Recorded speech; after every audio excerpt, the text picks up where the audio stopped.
While everyone's focused on Aaron Rodgers playing his former team, it's more important that he's playing a really good defense. I want to talk about how Aaron Rodgers can go after that defense. We talk about that here on the Locked On Steelers podcast. I'm your host, Chris Carter, joined today by Jenna Harner. Let's get into it.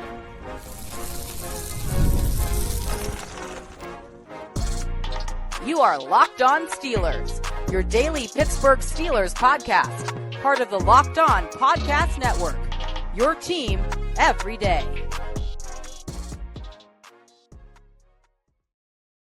Hello, welcome to the Locked On Steelers podcast. I'm your host, Chris Carter, bringing you your daily dose of all things in the Pittsburgh Steelers. As always, you can find the show on your favorite podcasting apps and on YouTube. Like this video if you enjoyed. Subscribe to this YouTube channel to get all of your daily Monday through Friday episodes, as well as our bonus content. We thank you for making us your first listen every day because we're your team every day. And today's episode is brought to you by Mazda. Like the players, they sweat every detail because when you make every move count, pulling off the unexpected is only the beginning. Stay tuned later for highlights in this week's Moving the Game Forward. Mazda, move and be moved. Jenna, the Steelers need to get moving on offense. They've been a pretty good offense. In fact, no one really expected this. I didn't expect this. They're the number 11 ranked scoring offense in the NFL right now. They've been getting it done when it comes to putting points on the board, but they now go up against the number 10 defense in the NFL in the Green Bay Packers, who are also the number 1 defense at limiting explosive plays.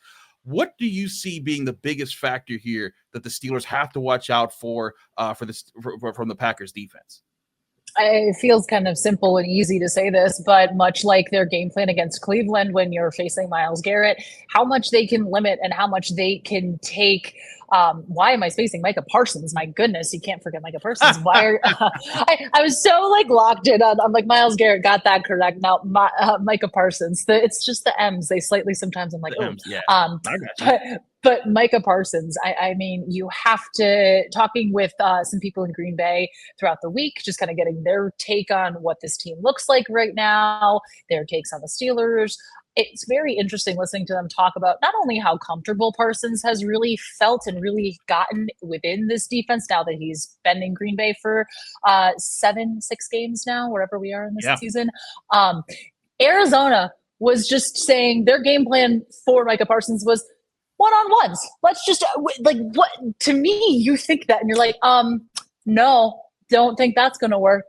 That's not going to work out. And I don't think the Steelers are going to do that by any means. I really think that actually they do such a good job of being able to pinpoint that one guy on the defense that can be a game wrecker and limit them, or at least, we've seen that in spurts. But to me, how much you take him away from this game is going to be everything. And if you can neutralize this pass rush that Green Bay has, which is a successful one, you're going to give Aaron Rodgers, of course, more time to throw the ball. Also, running the football, because Green Bay's run defense is not great, if I have that correct. You do have that correct. They're not terrible, but they especially are bad at third and shorts. When you get them in third and short situations, they can't stuff that. Now, overall, on the whole, they actually are ranked up pretty higher on their run defense on the whole. But when you get them in shorter spaces, they have not been good at stopping people in the red zone or on third and shorts. But to your point, a big part of this is Micah Parsons, and I'm glad you brought up the one-on-one parts with the Cardinals, because that makes absolutely no sense. Because when Aaron Rodgers got asked about it, he said the same rule as Myles Garrett. 4 hands on that man at all times. Listen to Aaron Rodgers talk about Micah Parsons, and then I asked him to kind of expand on this Packers defense because, as I noted, they're giving up the fewest explosive plays in the NFL right now. I wanted to get Aaron Rodgers' thoughts. Here was him in the Steelers' locker room earlier this week. Well, I mean, he's deployed maybe a little different because he moves around a little bit more than maybe Myles does. But, again, those two are in the conversation of the very few players in the league that you actually have to have 4 hands on at all times. We felt this way about our guy here, TJ. When we played him last year, we wanted to make sure he wasn't getting a lot of singles. And played against Micah before. He's a phenomenal player. He's a future Hall of Famer. He's a game wrecker. And you got to know where he's at all times. Aaron, the Packers are one of the best defenses at limiting big plays, and you guys have had a lot of big plays yourself this year. What do you guys have to do to counter what they do really well on defense, especially in the cohesion on the back end? Yeah, I mean, they're at the top of the league in the least amount of explosives in the run game and the pass game. So we got to take care of the football. We got to block up their rushers. It's not just Micah. Rashawn is an elite pass rusher now. They got good guys inside. They have some younger guys rush on the outside who can play as well. The second level, Quay, I played with him and saw him as a rookie. He's developed and become a really good player in the league. Cooper's a really good player in the league as well. He's definitely gotten better. Keyshawn, was our punt returner and kick returner. Love Keyshawn. What a great dude. And now he's at number one corner, and he's been playing really well. They added McKinney on the back end, who had a huge year last year and definitely has been playing great, since the day he got there. So you got to be patient, and you can't turn the ball over, and we got to block it up front. And so then you have Aaron Rodgers going through level by level this defense from Quay Walker at linebacker, Micah Parsons, who we talked about there at the opening, said we got to get 4 hands on that guy, but acknowledging guys like Rashawn Gary are still going to be a problem. And then going into the secondary, talking about guys like Keyshawn Nixon. It's clear that he understands the levels of this defense, but oftentimes when you limit the superstar, it allows you to then focus on the matchups that you want to get. But if you don't take away the superstar, then you can't get to those matchups. And that's kind of what happened to the Steelers defense last week. They couldn't limit the 2 wide receivers, and then everything else broke loose on them. Yeah, and to me, that is, I feel like you can look at what the offense did last week against Cincinnati and say, take out the first interception that Rodgers threw. That was bad pass, in my opinion. The second one, I really think, was just a phenomenal play by both DBs. And when you can rip a ball away from DK Metcalf, you're doing something right. But to me, like, you take that interception away, the first interception Rodgers threw, you throw that other one out the window. I guess you can think about you look at them and you think about them too. But the offense has played well. And I think that they have a lot of building stones to continue to build on that we've kind of seen.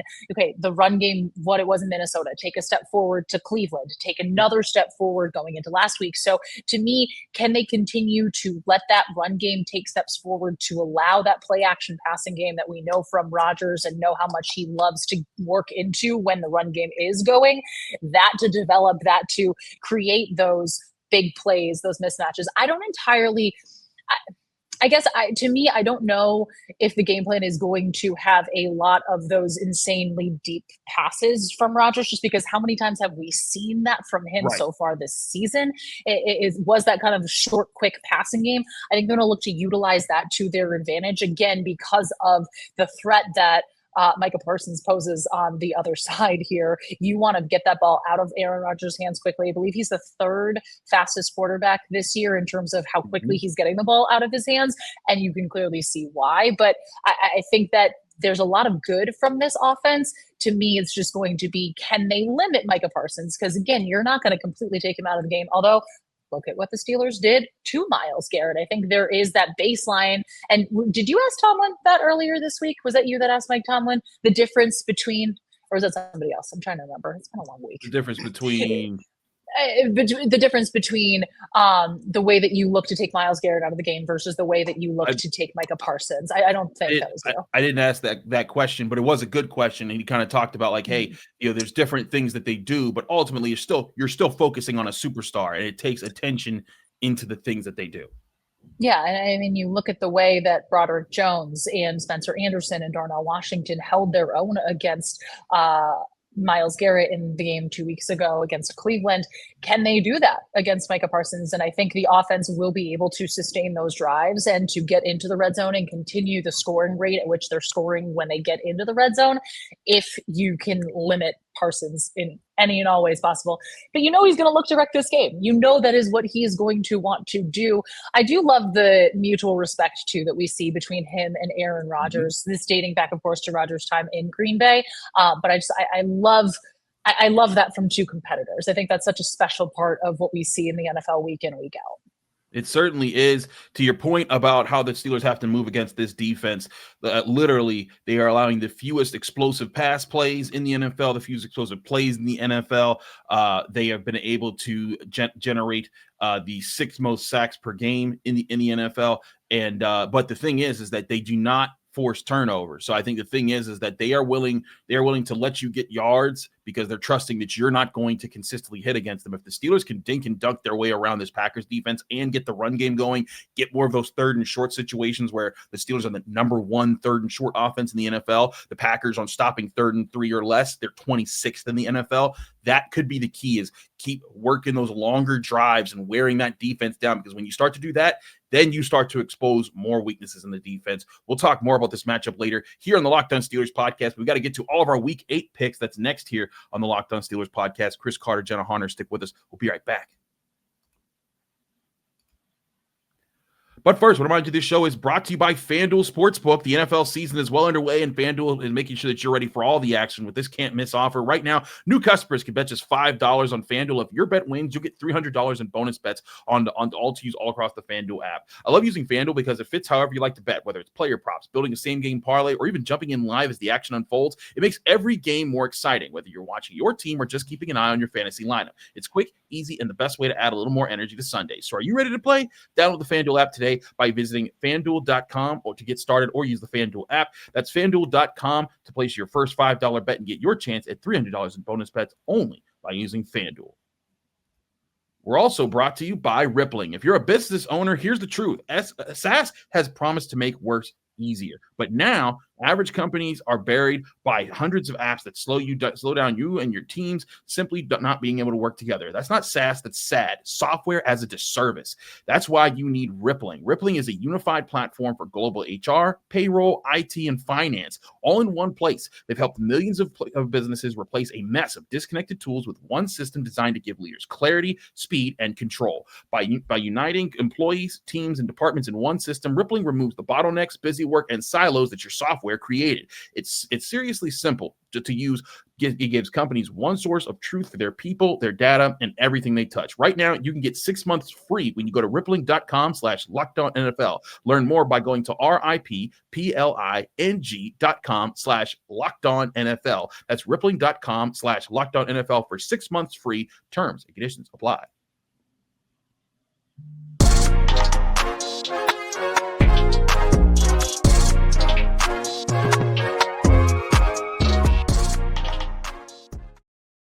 Back here in the Locked On Steelers podcast, Chris Carter, Jenna Harner. It's time to get to our Week 8 picks right now. Jenna Harner still up on me. She's doing pretty well right now. She's, I believe, ranked tied for 6th right now. It's 76-31 in the Pick'em League. Shout out to all, 322 people playing with us in the Locked On Steelers Pick'em League on ESPN.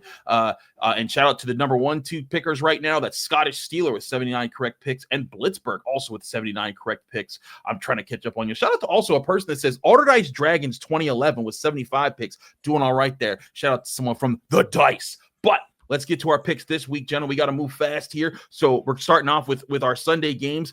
Bills at Panthers. Bills are 7.5-point favorites. Bryce Young's not playing. Give me the Bills by 1 million. Yeah, the Bills need this reset game coming out of the bye to kind of fix some of the problem areas that they've shown leading those 2 weeks into the bye and those back-to-back losses. Give me the Bills. Give me them covering this game as well. The Jets at the Bengals. The Bengals are 6.5-point favorites. By the way, all these odds, ends, and lines we're given to you are from FanDuel Sportsbook. The Bengals are 6.5-point favorites, and the Jets don't even seem to know who their quarterback's going to be. It's a disaster right now with Justin Fields and Aaron Glenn. Give me the Bengals. They're going to destroy these guys. Yeah, the Bengals coming into this game with a lot of confidence and saying, hey, look what 40-year-old Joe Flacco can do when he has these two stupidly, ridiculously talented receivers. I think they're going to put up a lot of points on this Jets team that is just reeling right now. Nothing is going right for New York.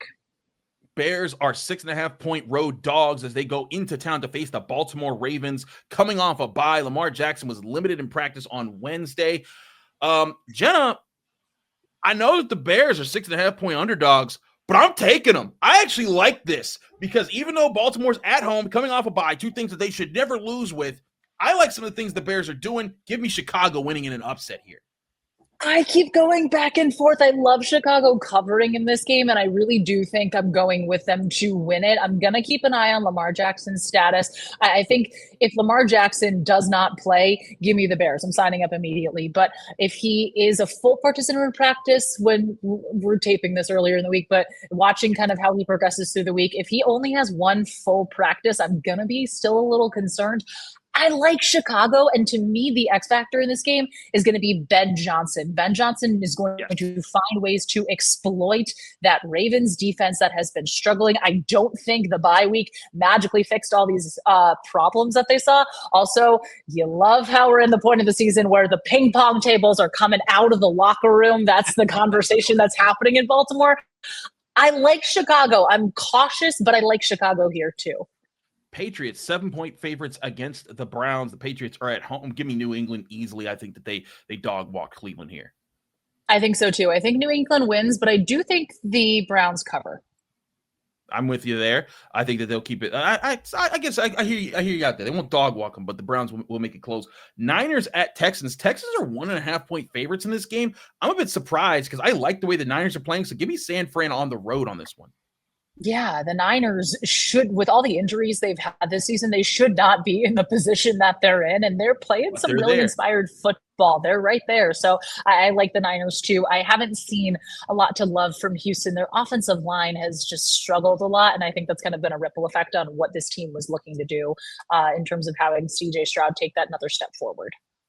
Falcons, 7.5-point home favorites as they host the Miami Dolphins. The Dolphins have been a complete mess. Give me the Falcons. They're going to crush this team. Yeah, I like Atlanta a lot. I want Bijan Robinson. I want to see more from him. I know they kind of faltered on Sunday Night Football. I don't think they're going to falter against this Dolphins team that has Struggle City written all over them. The Eagles are 7.5-point home favorites over your New York Football Giants, who gave up 33 points in the fourth quarter and somehow blew a 19-0 lead, a 29-8 lead. Like, they had so many different leads in that game. Give me the Eagles. I know the Giants put off a huge upset over these guys on Thursday Night Football, but give me Philly. Yeah, I like Philly a lot here. Remember how everyone was like, where's A.J. Brown? What's happening? What's going on? Oh, my God. And everything's fine in Philly because there he is. So, yeah, I like Philly. Also, Brandon Graham being back on that team inspires a lot of that team. So give me the Eagles to win by a lot. Buccaneers, 4.5-point road favorites going in to face the New Orleans Saints. I know the Buccaneers are pretty hurt up, but give me them anyways. I do think the Saints will cover. I actually think this will be a close game, being a road divisional game, but give me Tampa Bay. Yeah, I think just Tampa Bay is much more talented on paper, even though they are missing a handful of guys with some pretty big injuries. Give me the Bucs here. Baker Mayfield still, to me, is one of the best quarterbacks in the league this season. Largest spread of the week, Colts 14.5-point home favorites over the Titans. I don't care about those 14.5 points. Give me the Colts. Give me the points. I don't care. They're destroying these guys. The Colts are looking like one of the best teams, if not the best team in football. Danny Dimes. Who would have thunk? Not me. Certainly Indiana not me. Jones. Watch your mouth. It's Indiana Jones. I'm so sorry. Indiana Jones now. He is no longer Danny Dimes. And Jonathan Taylor, my goodness. He is just that. That man doesn't age. That man truly doesn't age. Give me the Colts. Give me 14 or more at this point because they're going to just run all over, literally, this Titans team. Monday Night Football. This line jumped up big when we saw Jaden Daniels isn't playing. The Chiefs are 11.5-point favorites over the Commanders. Commanders not looking so great last week against the Cowboys. The Chiefs are looking really good right now. They're looking like the Chiefs of old.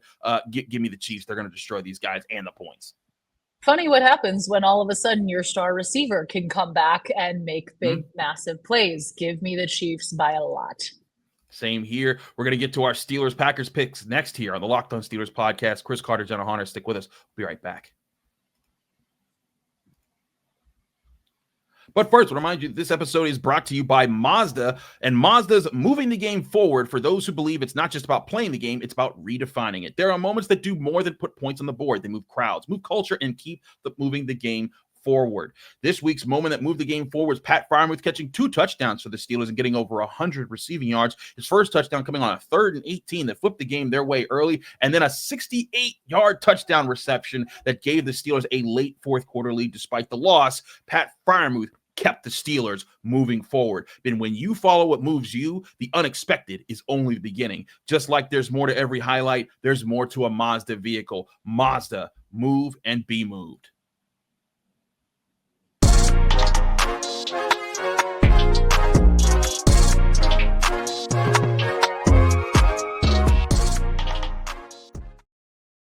Back here on the Locked On Steelers podcast, Chris Carter, Jenna Harner of Channel 11 WPXI. It's time to look at Steelers Packers here. As always, the odds, ends, and lines for all our games are given to you by FanDuel Sportsbook.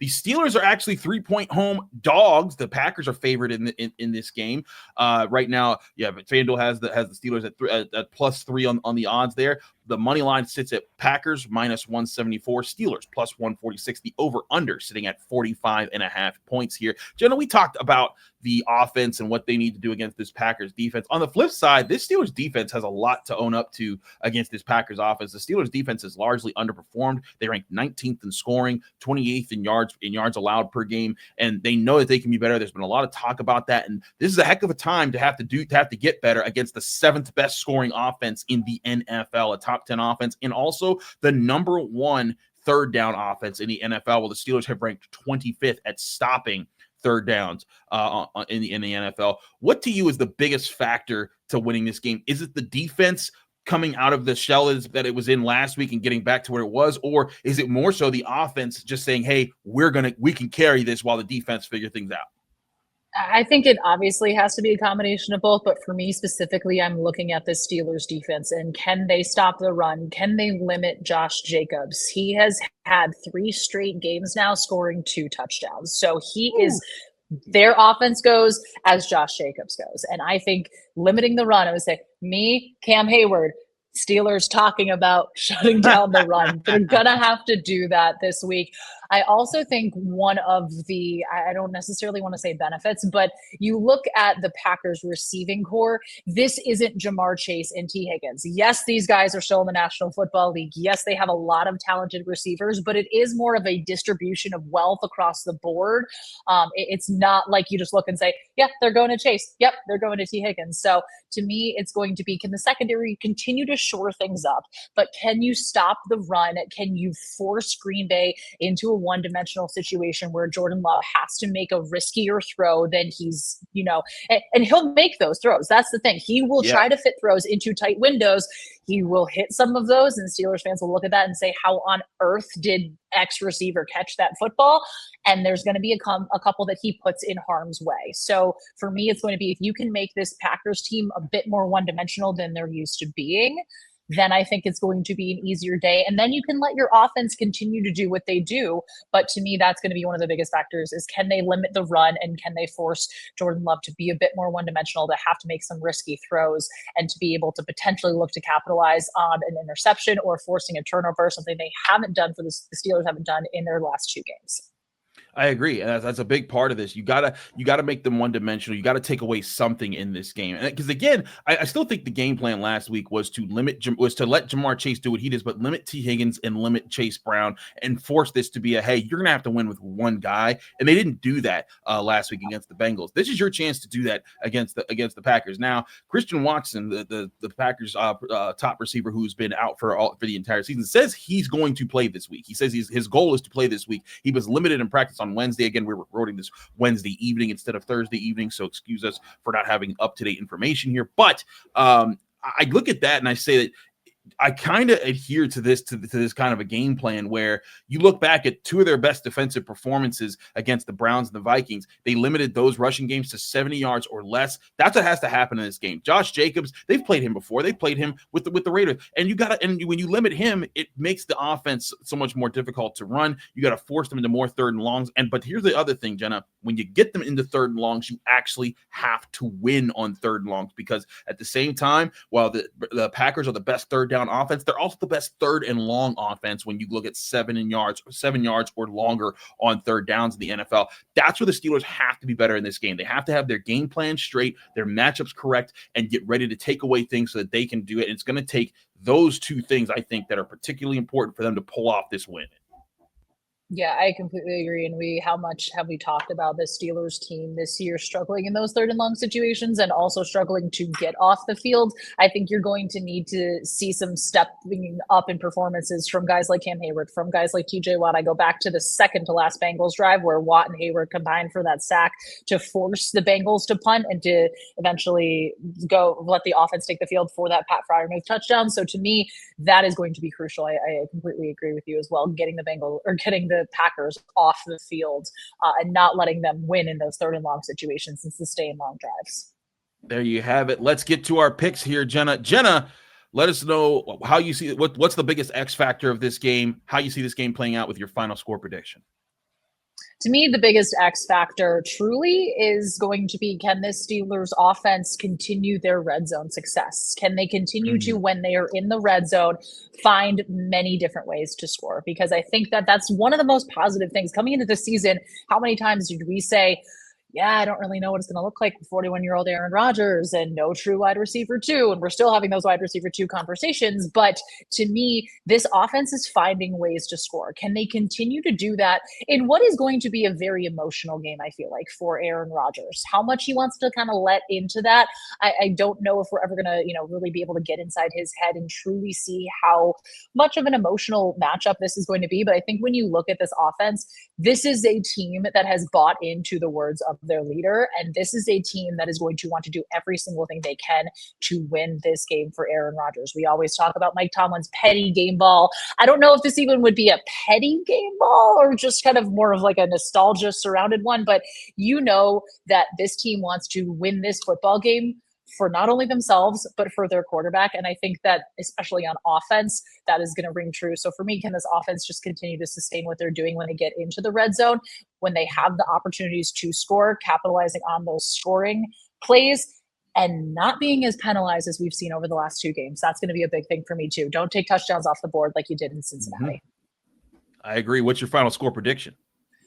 I think the Steelers win this game. We know how they play when it's a primetime game at home. I think it's close. I think it's 27-24, but I think the Steelers come away victorious in this one. You see some Chris Boswell field goals. You see some really impressive touchdowns, and I think you're going to see a late drive from Aaron Rodgers in the offense where people are saying, man, that, he's not as mobile as he was, but that felt like a vintage Aaron Rodgers type drive. I think we're going to see at least one of those in this game.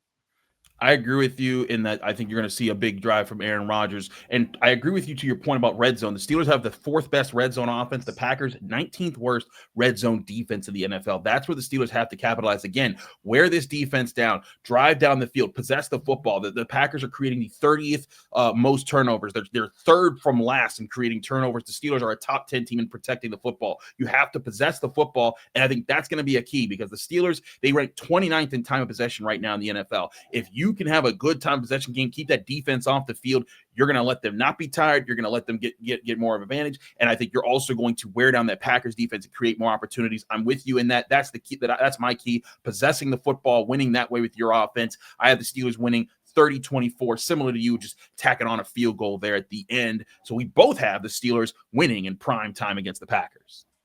I love it. And on Channel 11, nonetheless, if you're in the Pittsburgh television market, Channel 11 is your home for the game this week. Join us pregame starting at 6 o'clock. So we got a lot of really awesome stuff coming your way. I know it's not time to plug yet, but I just got really excited there. Well, I was going to say it. So plug it away, Jenna. Let people know where you can find all of your work and everything you got going on. Well, you can find me on Twitter at Jenna Harner 11. You can find me on Instagram, Jenna_Harner, locally, WPXI TV. The game's on our air this week, so we have a lot of awesome stuff coming ahead. Stay tuned for a very awesome one-on-one coming your way. Can't reveal too many details yet, but you will see that in the pregame show. We'll have a live postgame coverage as well, bringing you up-to-the-minute information from the locker room. So definitely stay tuned. And Channel 11's your Steelers station this week. We'll see you then. Absolutely. She's Jenna Harner. Thanks, Jenna, for joining us. Thank you all for joining us here on the Locked On Steelers podcast. I'm your host, Chris Carter. Follow me on Twitter, Instagram, TikTok, Blue Sky, wherever you get social media. At Carter Critiques is always my handle. Read my work in the Pittsburgh Post-Gazette by going to post-gazette.com. Find me here on the Locked On Steelers podcast every day, Monday through Friday on your favorite podcasting apps and on YouTube. Like this video if you enjoyed. Subscribe to this channel to get all of those daily Monday through Friday episodes as well as our bonus content back here Sunday night, late after the game here on the Locked On Steelers podcast.